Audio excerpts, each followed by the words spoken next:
విరుద్ధంగా వైసీపీకి అనుకూలంగా వ్యవహరిస్తున్న వాలంటీర్లు, స్టోర్ డీలర్ల పైన ఎన్నికల సంఘం చర్యలు తీసుకోవడం ప్రారంభించింది. రాష్ట్ర వ్యాప్తంగా వాలంటీర్లు అందరూ కాకపోయినా కొంతమంది వైసీపీ అనుకూల ప్రచారంలో భాగస్వాములు అవుతూ ఉన్నారు. ఇది చాలా బాధాకరం. మేము పదే పదే చెప్తా ఉన్నాం, వాలంటీర్ల వ్యవస్థను మేము వచ్చిన తర్వాత కూడా రద్దు చేయము, మిమ్మల్ని ఇంకా బాగా చూసుకుంటాం.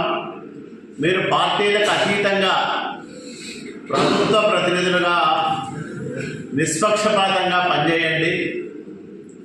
దయచేసి వైసీపీ నాయకుల ప్రలోభాలకో వాళ్ళ ఒత్తిళ్లకో తలొగ్గి తప్పు చేస్తే మిమ్మల్ని ఎవరూ కాపాడలేరని కూడా మేము పదే పదే వాళ్ళకి చెప్తా వస్తూ ఉన్నాం. అయినా కొంతమంది తీరు మార్చుకోకుండా ఇక్కడ రాయదుర్గంలో అయితే మెట్టు గోవిందరెడ్డి ప్రచారంలో కొంతమంది, మెట్టు గోవిందరెడ్డి కొడుకు విశ్వనాథరెడ్డి ప్రచారంలో మరికొంతమంది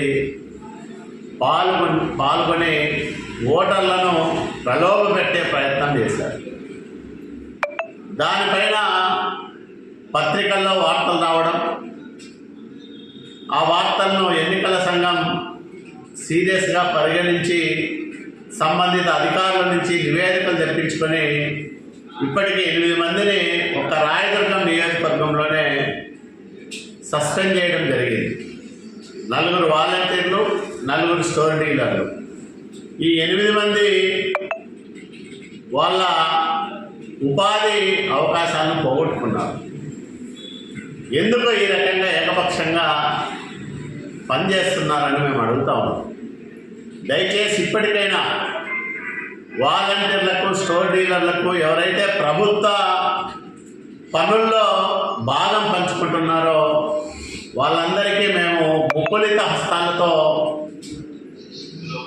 కోరుకునేది ఒకటే, దయచేసి మీరందరూ నిష్పక్షపాతంగా పనిచేయండి. వైసీపీ ప్రచారంలో పాల్గొనొద్దండి. వైసీపీ అభ్యర్థుల